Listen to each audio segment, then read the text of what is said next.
Hey, what's going on? I'm Matt. Thanks for checking out the video. So I just got the MagicX Mini Zero 28 in the mail.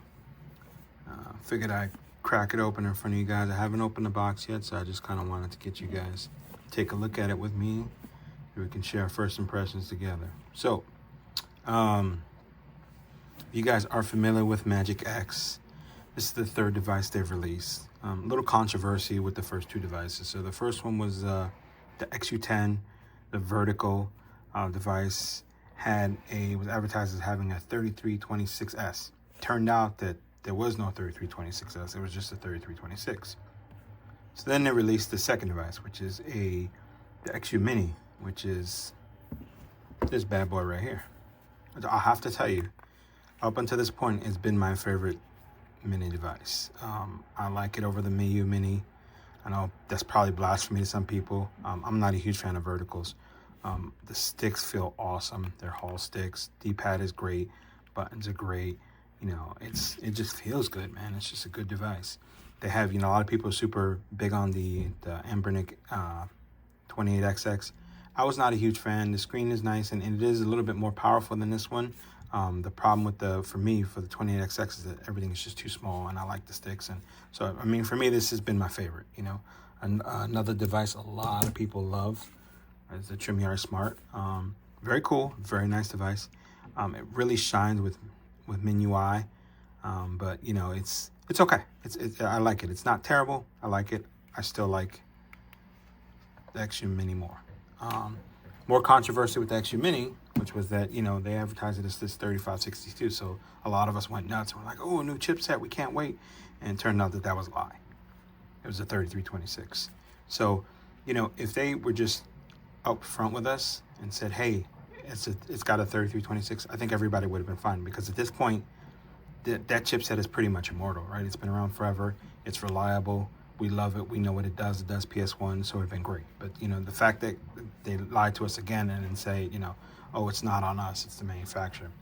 I have a hard time with that. You know what I mean? So, anyway, but still, awesome device. So, they, almost immediately after the XU Mini came out and some of the controversy released, they were like, hey, well, we're doing a revision. We're making a new one.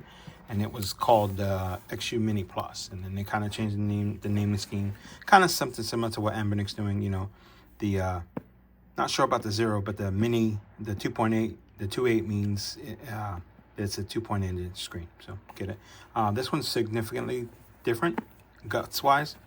So if you look, this guy's got an all-winner A133P CPU, which is the same chipset that's found in the TrimYard Smart Pro or the TrimYard Brick.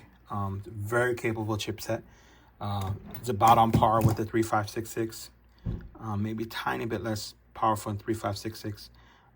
This bad boy has 2 gigs of DDR4 RAM, whereas the XU Mini has 1 gig. So, and that'll help also because this guy can do Android supposedly.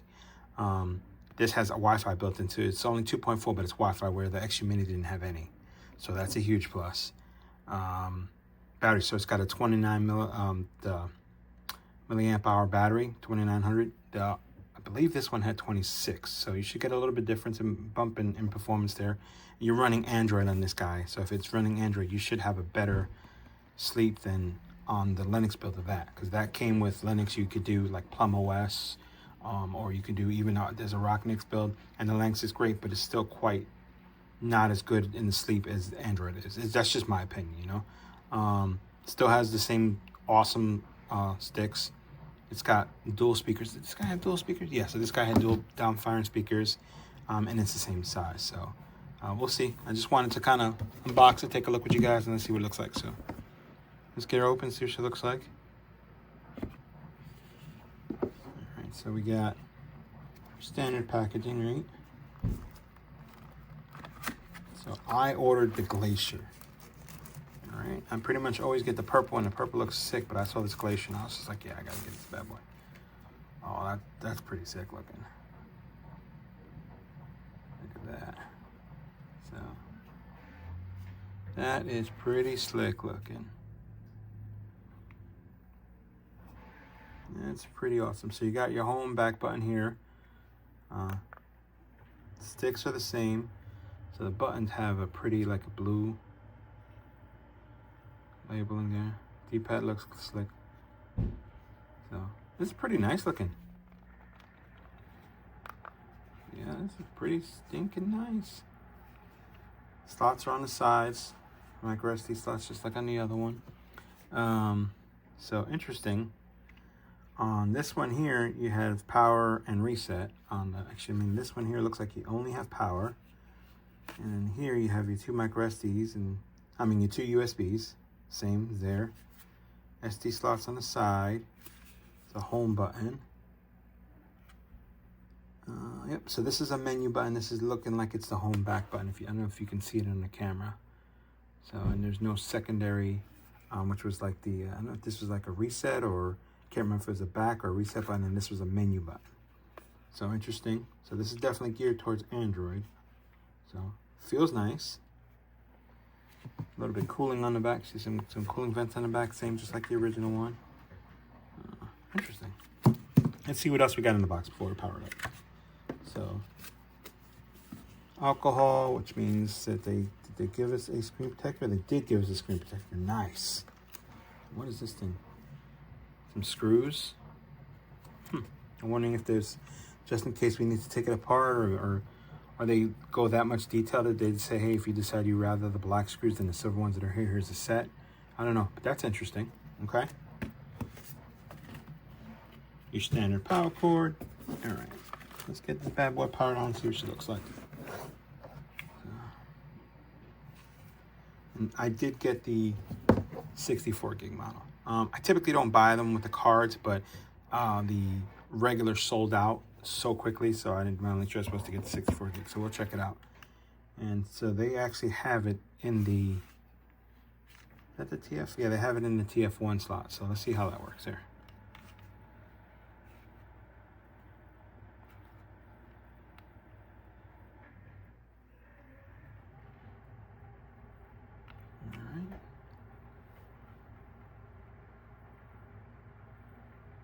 Nice looking. It feels really good. The texture on the plastic has got a nice, I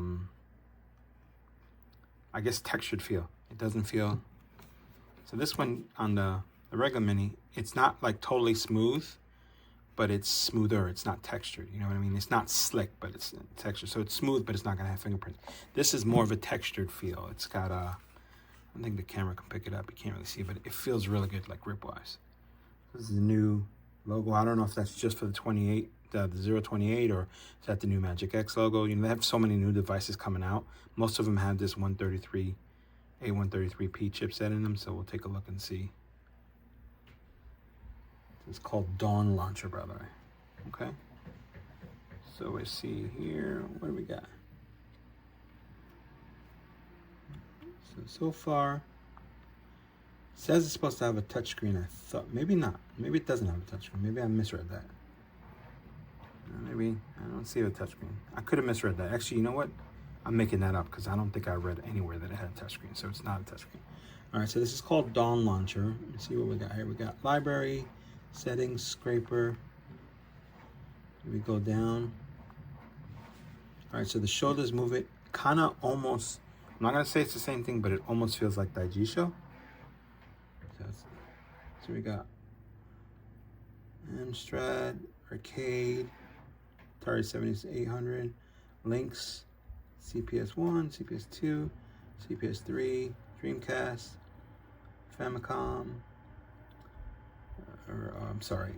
Family Computer, there we go, Family Disc, FDS, Game & Watch, Game Gear, Game Boy, GBA, GBC, Television, MAME, Master System, Genesis, MSX2, N64, Naomi, DS, Neo Geo, NES, Neo Geo Pocket, Pocket Color. Is that Open Bore? Is that Beats of Rage? TurboGrafx 16, PSP, PSP Minis, PlayStation Classic, Saturn, 32X, SG-1000, Super Nintendo, WonderSwan color. Okay. So the bigger difference performance-wise between these two chipsets is you're going to get a little more performance out of this. This is going to cap out a PS1. I mean, there's, it should handle everything through PS1. Anything beyond that's going to be tough. This guy, you should be able to, the screen is not going to be great for it, but, you should be able to get some PSP. You might get some Saturn out of it. Saturn's a tough beast to deal with, right? I mean, it's an older system, but it's still a tough beast to emulate. So you might get some Saturn, but you'll get through PSP, and you should be able to handle N64 pretty good, and Dreamcast pretty good, and stuff like that. So you should be okay with that. So you get a little bit more power. But what I'm interested to see is the different things like, so I already see a Wi-Fi icon, right? And I don't know what that button is. Maybe a search feature. So let's go up to, looking for settings. You can't seem to switch, so click on settings. See if you can see, can't tell with the menu there, but there's a couple different things you got there in the settings menu. You got CPU mode, emulator core selection, emulator overlay, integer scaling. That's all. Those are the settings for WonderSwan itself. So, interesting. So we'll have to play with this because I don't really know anything about this Dawn launcher. I don't know. This could be Android. It could be Linux. It looks like that G-Shift, so I'm kind of feeling like it's Android. But what I don't even see here is, there we go. Oh, there we go. Okay, so there's the R2 button actually moves the menu options across the top. You got apps there. And what do you got? So, yeah, this is Android. So it's got My Boy. It's got My Old Boy. It's got Drastic, Flycast, Duck Station. And then we'll go to settings here. System settings. Reset. Retest. Restart Dawn. Game Watcher.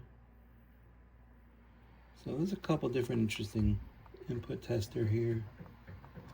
Take a look at this bad boy. So up, down, left, right, B, A. Not working. See here, R1, L1, L2, R2. Start, select, game menu button, R3, L3. So that feels really smooth. I don't feel like anything's like hitting or anything like that. Feels really good. Feels really good, man. Volume rocker's working. That's pretty good. Start and select the exit. So there's a bunch of different themes. So this is pretty cool. We'll have to check this out. Pick a game and check it out and see how it works. All right, so let's try something here. You know what? Let's go see PS1. 1941. So there's some stuff that comes on this card that's scraped.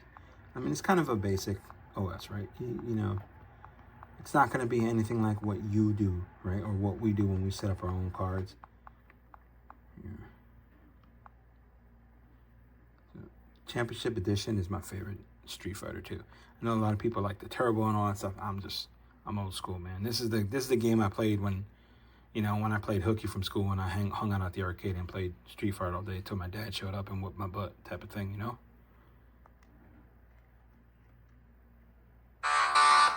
Wow, that bad boy is loud. So these are two down-firing speakers, but they're loud. And they sound good. Got some good mids. Maybe a little bit missing some highs, but they're really bright and loud sounding. And the display looks really good. I got a good amount of light on the display's looking pretty tight here. Your frame counter running 60 frames a second, so add some credits here. Let's see what we got here. I did not mean to pick Chun-Li, so that's all right.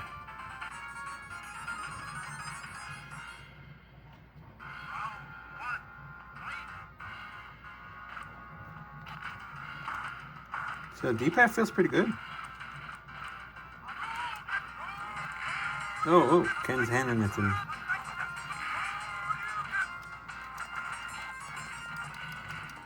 Jeez, he's tearing me up.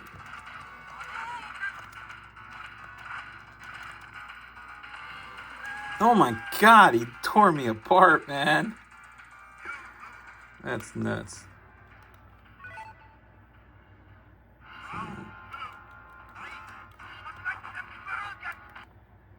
So it is RetroArch and it exits out, so that's pretty dope. Let me see, one more. Let's see something like PSP, see what it looks like in there.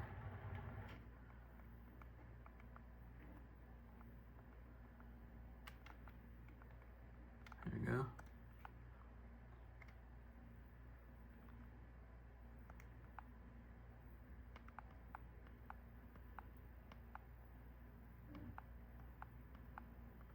Looking for a God, see if there's a God of War game on here. Your Chains of Olympus, see what it looks like out the box. So you'd have to mess with it because the aspect ratio is kind of rough. So we're getting almost 30 frames per second, man.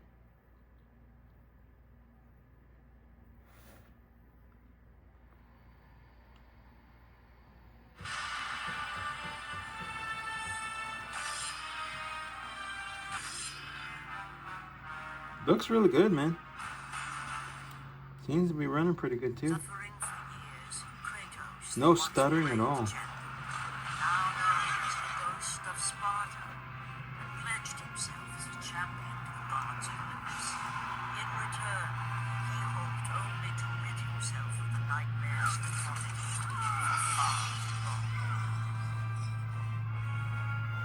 But for now, his only respite, his only relief from the sins of his past, was found in the This looks really good.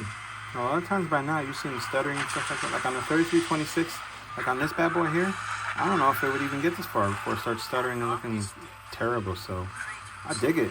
called upon by the gods to confront an unthinkable evil, unleashed on the city of Attica by the invading Persian army.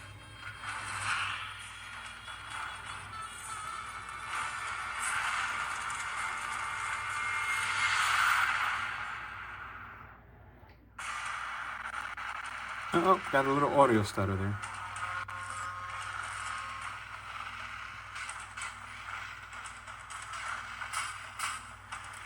Tell you, going from the D-pad to the sticks is not terrible. Could be because the device is so small, but it's not. Okay, so now we got some stuttering, so we may have to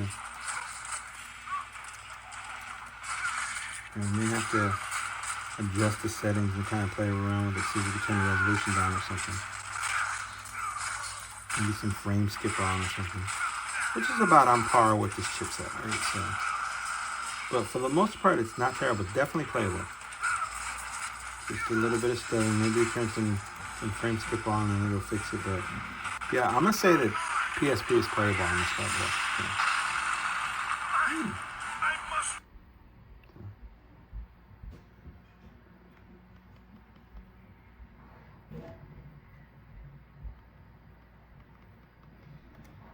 It's awesome. I dig it. So something else. This is their build of Android.